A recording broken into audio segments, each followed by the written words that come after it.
আসসালামু আলাইকুম রহমতুল্লাহি ওবরাকাতুহ। প্রিয় ওমান প্রবাসী ভাইরা, যে যেখান থেকে আজকের এই ভিডিওটি দেখতেছেন সবাইকে জানাই আমার এই চ্যানেলে স্বাগতম। আমরা সবাই জানি বর্তমানে রাত্রের 8টার পর থেকে নিয়ে ভোর 5টা পর্যন্ত যে একটি রাতের কারফিউ লকডাউন চলতেছে, এই লকডাউনটা আরও কিছুদিন হয়তো বাড়তেও পারে। তো এই নিউজটি কোনো ওমানের অফিসিয়ালি কোনো নিউজ না, এটা প্রবাস টাইমে প্রকাশিত হয়েছে, সেখান থেকেই আপনাদেরকে জানিয়ে দিব। তো সম্পূর্ণ নিউজটি শুনবেন, তাহলে কিন্তু বিস্তারিতভাবে বুঝতে পারবেন। তো যেখানে বলা হয়েছে ওমানের লকডাউন চলায় দেশটির অর্থনীতিতে মারাত্মকভাবে ক্ষতিগ্রস্ত হচ্ছে, এরপরও সকল ত্যাগ স্বীকার করে সাধারণ জনগণের জীবন রক্ষা করতে হবে এমন নির্দেশ দিয়েছেন দেশটির সুলতান হাইতাম বিন তারেক।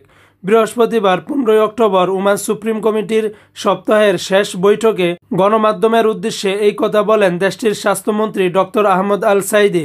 দেশটিতে করোনা পরিস্থিতি ঊর্ধ্বমুখী হওয়ার কারণে পুনরায় গোটা দেশে সন্ধ্যাকালীন লকডাউন ঘোষণা করা হয়।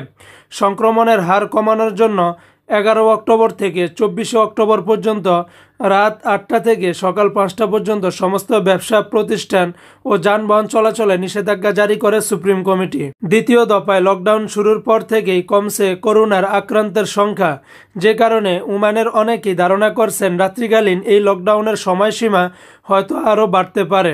লকডাউন চলাকালীন সময়ে বাড়ির বাইরে বের হওয়া, বাড়ির ছাদে জামাতে নামাজ আদায় করা এবং একাধিক ব্যক্তি একসাথে আড্ডা দেওয়া মারাত্মক অন্যায় হিসাবে ঘোষণা করা হয়েছে। দিনের বেলায়ও জনসমাগমে নিষেধাজ্ঞা আরোপ করেছে সুপ্রিম কমিটি। সেই সাথে আইন অমান্যকারীদের বিরুদ্ধে 500 থেকে 1000 রিয়াল জরিমানা এবং দীর্ঘমেয়াদী জেল রয়েছে।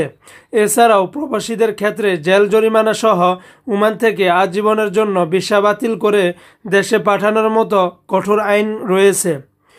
তো বন্ধুরা, এই নিউজটি শুধুমাত্র সবার ধারণা অনুযায়ী প্রবাস টাইমে কিন্তু প্রকাশিত করা হয়েছে, সেটাই মূলত আপনাদেরকে জানিয়ে দেওয়া, তবে এটা কোনো অফিসিয়ালি কোনো নিউজ নয়। তো বন্ধুরা, আশা করি আজকের এই নিউজটি আপনারা সম্পূর্ণভাবে বুঝতে পেরেছেন। তো আপনার কি মতামত জানাতে ভুলবেন না। ইনশাআল্লাহ পরবর্তীতে কোনো ভিডিও নিয়ে হাজির হব। আসসালামু আলাইকুম রহমতুল্লাহ।